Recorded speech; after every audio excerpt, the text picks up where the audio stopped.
നമ്മളൊക്കെ കുറേ വർഷങ്ങളായിട്ട് കേൾക്കുന്ന വാക്കുകളാണ് കമ്മ്യൂണിസം, സോഷ്യലിസം, ക്യാപിറ്റലിസം. അപ്പം നമ്മളിത് പല സ്ഥലങ്ങളിൽ ഇതിനെപ്പറ്റി ചർച്ചകളും ഇതിനെപ്പറ്റി തർക്കങ്ങളൊക്കെ നമ്മൾ കാണാറുണ്ട്. പക്ഷേ ഈ മൂന്ന് ഐഡിയോളജി എന്ന് പറയുന്നത് ഒരു സാമ്പത്തികപരമായ രീതിയിലുള്ള ഐഡിയോളജിയാണ്. ഇത് പൊളിറ്റിക്കലിനേക്കാളും കൂടുതലായിട്ട് സാമ്പത്തികം രീതിയിലാണ്. എങ്ങനെ ഒരു കൺട്രിയിലെ ഒരു സാമ്പത്തികം എങ്ങനെ വർക്ക് ചെയ്യുന്നു എന്നുള്ളതിൻ്റെ ഒരു ഐഡിയോളജിയാണ്, അല്ലെങ്കിൽ ആ ഒരു സിസ്റ്റത്തിനെയാണ് നമ്മൾ ഈ രീതിയിൽ വിളിക്കുന്നത്. അപ്പം ശരിക്കും ഇത് ആൾക്കാർ പറയുന്നത് പോലെ ഇതൊരു പ്യുവർലി പൊളിറ്റിക്കൽ അല്ല, ഇത് കൂടുതലും സാമ്പത്തികമാണ്. അപ്പം ഇത് മൂന്നും, സോഷ്യലിസവും കമ്മ്യൂണിസവും ക്യാപിറ്റലിസവും എങ്ങനെയാണ് വർക്ക് ചെയ്യുന്നതെന്ന് ഒരു സിമ്പിൾ എക്സാമ്പിൾ വെച്ചിട്ട് ഞാൻ എക്സ്പ്ലെയിൻ ചെയ്യാം. അപ്പോൾ ഈ എക്സാമ്പിൾ പറയാനായിട്ട് നമ്മളൊരു ടീ ഷോപ്പ് തുടങ്ങുകയാണ്, നമ്മളൊരു ചായക്കട തുടങ്ങുകയാണ്. അപ്പോൾ ഈ ചായക്കട നമ്മൾ തുടങ്ങുമ്പോൾ ഇത് കമ്മ്യൂണിസത്തിൽ എങ്ങനെയായിരിക്കും, സോഷ്യലിസത്തിൽ എങ്ങനെയായിരിക്കും, ക്യാപിറ്റലിസത്തിൽ എങ്ങനെയായിരിക്കും.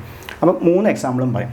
ഇപ്പോൾ ക്യാപിറ്റലിസത്തിലാണെങ്കിൽ എങ്ങനെയാണെന്ന് വെച്ചാൽ നമ്മൾ ചായക്കട തുടങ്ങാനായിട്ട് നമ്മൾ തന്നെ നമ്മുടെ കയ്യിൽ നിന്ന് കാശ് മുടക്കി നമ്മൾ അത് ചായക്കടയ്ക്ക് വേണ്ടിയുള്ള സജ്ജീകരണങ്ങളൊക്കെ സെറ്റ് ചെയ്ത് മെഷീനറീസും അല്ലെങ്കിൽ അതിന് വേണ്ട എക്യുപ്മെൻറ്റ്സ് സംഭവങ്ങളൊക്കെ മേടിച്ച് റൂമൊക്കെ റെൻറ്റിനെടുത്ത് നമ്മൾ തുടങ്ങും, നമ്മൾ ജോലിക്കാരെ വയ്ക്കും, ചായ വിൽക്കും. അങ്ങനെയാണ് ഇതിൻ്റെ വർക്കിങ്. അപ്പോൾ അതിൽ എങ്ങനെയാണെന്ന് വെച്ച് കഴിഞ്ഞാൽ നമ്മളായിരിക്കും ചായയുടെ പ്രൈസ് ഡിസൈഡ് ചെയ്യുക. നമുക്ക് അതിന് ആ ലൊക്കേഷനും നമ്മൾ കൊടുക്കുന്ന ചായയുടെ ക്വാളിറ്റി അതൊക്കെ അനുസരിച്ച് നമുക്ക് ചായയുടെ പ്രൈസ് നമുക്ക് ഡിസൈഡ് ചെയ്യാം. അപ്പോൾ വേറൊരാൾ അപ്പുറം വന്നിട്ട് ഒരു ചായക്കട തുടങ്ങിയിട്ട് പുള്ളിക്ക് വേണമെങ്കിൽ നമ്മളെക്കാളും പ്രൈസ് താത്തി കൊടുത്ത് നമ്മുടെ കച്ചവടം കുറയ്ക്കാനും പറ്റും, പുള്ളിക്ക് വേണമെങ്കിൽ പ്രൈസ് കൂട്ടി കൊടുക്കാനും പറ്റും. അപ്പോൾ അതൊരു ഫ്രീ മാർക്കറ്റാണ്. ആർക്ക് വേണമെങ്കിലും ഏത് ബിസിനസ്സും സ്റ്റാർട്ട് ചെയ്യാം. മുടക്കാനായിട്ട് കാശുണ്ടെങ്കിൽ അത് ഇൻവെസ്റ്റ് ചെയ്ത് ഏത് ബിസിനസ്സും സ്റ്റാർട്ട് ചെയ്യാം. പ്രൈസും നമുക്ക് തന്നെ തീരുമാനിക്കാം നമ്മൾ കൊടുക്കുന്ന പ്രോഡക്റ്റിൻ്റെ. അപ്പോൾ ഇതിൽ മെയിൻ പ്രോഫിറ്റ്, ഇപ്പോൾ പ്രോഫിറ്റ് കിട്ടിക്കഴിഞ്ഞാൽ മെയിൻ പ്രോഫിറ്റ് ഈ ചായക്കട നടത്തുന്ന ആളാണ് എടുക്കണേ. ഇപ്പോൾ ചായക്കടയിൽ ജോലിക്കാരുണ്ടെങ്കിൽ ആ ജോലിക്കാർക്ക് നമ്മൾ ഒരു ശമ്പളം കൊടുക്കുകയാണ് ചെയ്യണേ, ബാക്കി പ്രോഫിറ്റ് നമ്മളാണ് എടുക്കണേ. അപ്പോൾ അതുപോലെ തന്നെ നഷ്ടം വന്നാലും ഈ നടത്തുന്ന ആൾ തന്നെ അത് വഹിച്ചോളണം.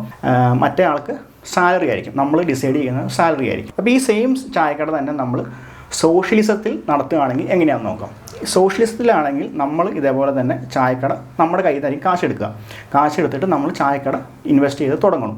നമ്മളവിടെ വർക്ക് ചെയ്യാൻ വേണ്ടി എംപ്ലോയീസിനെ വയ്ക്കണം. ഈ ചായയുടെ പ്രൈസിൻ്റെ കാര്യത്തിൽ നമുക്ക് ഫുള്ളായിട്ട് കൺട്രോൾ ഉണ്ടാവില്ല. ഗവൺമെൻറ്റിനൊരു റെഗുലേഷൻ ഉണ്ടാവും. ചായക്ക് ഇന്ന ഏരിയ ആണെങ്കിൽ ഇത്ര രൂപയാണ് മേടിക്കാമുള്ളൂ, അല്ലെങ്കിൽ ടോട്ടലായിട്ട് ആ രാജ്യത്ത് മൊത്തമായിട്ട് ചായക്ക് ഇത്ര രൂപയാണ് മേടിക്കാമുള്ളൂ എന്നൊരു കണക്ക് ഗവൺമെൻറ് ഉണ്ടാവും. അതിൽ കൂടുതലോ കുറവോ മേടിക്കാൻ പാടില്ല. അതുപോലെ തന്നെ സോഷ്യലിസത്തിൽ കോമ്പറ്റേറ്റർ വന്നിട്ട് ഇതിനെ പ്രൈസൊക്കെ വളരെ കുറച്ച് കൊടുക്കുമോ അല്ലെങ്കിൽ വേറെ ഏതെങ്കിലും രീതിയിൽ മാർക്കറ്റിനെ മാനിപ്പുലേറ്റ് ചെയ്യാനായിട്ട് ഗവൺമെൻറ് അനുവദിക്കില്ല. അപ്പോൾ ഗവൺമെൻറ് ആയിരിക്കും ഈ പ്രൈസിങ്ങിൽ കൺട്രോൾ ഗവൺമെൻറ് ആയിരിക്കും. പക്ഷേ കാശ് മുടക്ക് നടത്തുന്ന ആൾക്കാരെയും കാശ് മുടക്കും. അതുപോലെ തന്നെ എംപ്ലോയീസിന് സാലറി കൊടുക്കണം, ഈ നടത്തുന്ന ആൾ തന്നെയായിരിക്കും. പക്ഷേ ഈ സാലറിയുടെ കാര്യത്തിലും ഗവൺമെൻറ് ഒരു സ്റ്റാൻഡേർഡ് കണക്കുണ്ടാവും. ഇപ്പോൾ ചായക്കടയിൽ നിൽക്കുന്ന ഒരു പണിക്കാരനാണെങ്കിൽ ആ പണിക്കാരന് ഗവൺമെൻറ് പറഞ്ഞേക്കുന്ന ഒരു സ്റ്റാൻഡേർഡ് അല്ലെങ്കിൽ ഒരു മിനിമം വേജ് ഉണ്ടാവും. അപ്പോൾ ആ മിനിമം വേജ് നമ്മൾ കൊടുക്കാൻ ബാധ്യസ്ഥനായിരിക്കും നമ്മൾ അവിടെ ചായക്കട നടത്തണം ആ ഒരു ടൈമിൽ. ബാക്കിയെല്ലാം ഒരുപോലെ തന്നെ പ്രോഫിറ്റ് വന്നാൽ നമുക്ക് എടുക്കാം, നഷ്ടം വന്നാൽ നമ്മൾ സഹിച്ചോളണം, അങ്ങനെയൊക്കെ ഉണ്ട്.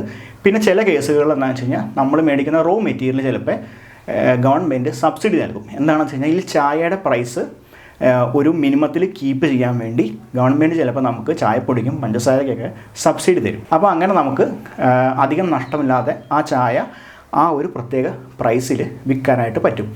ചായയുടെ പ്രൈസ് കൂടുകയില്ല. അതാണ് സോഷ്യലിസം. ഇനി കമ്മ്യൂണിസത്തിൽ വന്നു കഴിഞ്ഞാൽ ഈ ചായക്കട എങ്ങനെ റൺ ചെയ്യുമെന്ന് നോക്കാം. കമ്മ്യൂണിസത്തിലേക്ക് വന്നു കഴിഞ്ഞാൽ ചായക്കട ഓൺ ചെയ്യുന്നത് നമ്മളായിരിക്കില്ല. ബാക്കി സോഷ്യലിസത്തിലും ക്യാപിറ്റലിസത്തിലും ചായക്കട ഓൺ ചെയ്യുന്നത് നമ്മളാണ്, മുതൽ മുടക്കുന്നത് നമ്മളാണ്.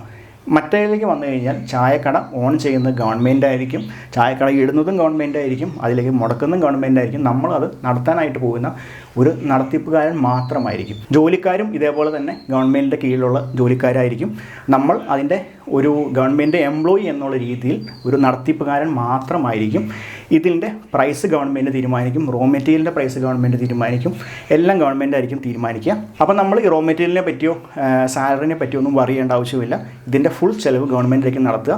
റോ മെറ്റീരിയൽ മേടിക്കണതും ഗവൺമെൻറ്, സാലറി കൊടുക്കണം ഗവൺമെൻറ്, എല്ലാം ഗവൺമെൻറ് ആയിരിക്കും. അപ്പോൾ എന്താ സംഭവം എന്ന് വെച്ച് കഴിഞ്ഞാൽ ഇത് നടത്തുന്ന ആളും ഈ എംപ്ലോയിയും തമ്മിൽ ഒരു വ്യത്യാസം ഉണ്ടാവില്ല. ഈ നടത്തുന്ന ആൾക്കും സെയിം പ്രതിഫലമായിരിക്കാം, ഈ ചായക്കടയിൽ നിൽക്കുന്ന എല്ലാ പണിക്കാർക്കും സെയിം പ്രതിഫലമായിരിക്കും.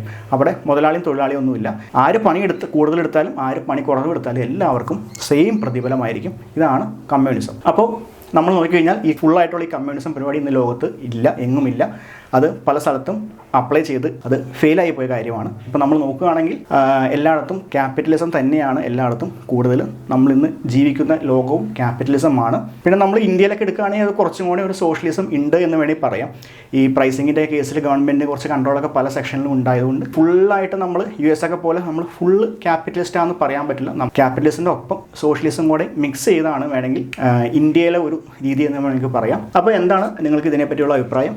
നിങ്ങൾക്ക് ഈ പറഞ്ഞ 3 ഐഡിയോളജിയിൽ അല്ലെങ്കിൽ 3 സാമ്പത്തിക വ്യവസ്ഥയിൽ ഏറ്റവും കൂടുതൽ നിങ്ങൾക്ക് താല്പര്യം ഉള്ളത് ഏതാണ്? അല്ലെങ്കിൽ ഇതിനെപ്പറ്റി നിങ്ങൾക്ക് എന്തെങ്കിലും കൂടുതലായിട്ട് കൂട്ടിച്ചേർക്കാനുണ്ടെങ്കിൽ അതും കമൻറ്റ് ബോക്സിൽ രേഖപ്പെടുത്താം. അപ്പോൾ നമുക്ക് അതിനെപ്പറ്റി ഒരു ഡിസ്കഷൻ ആവാം.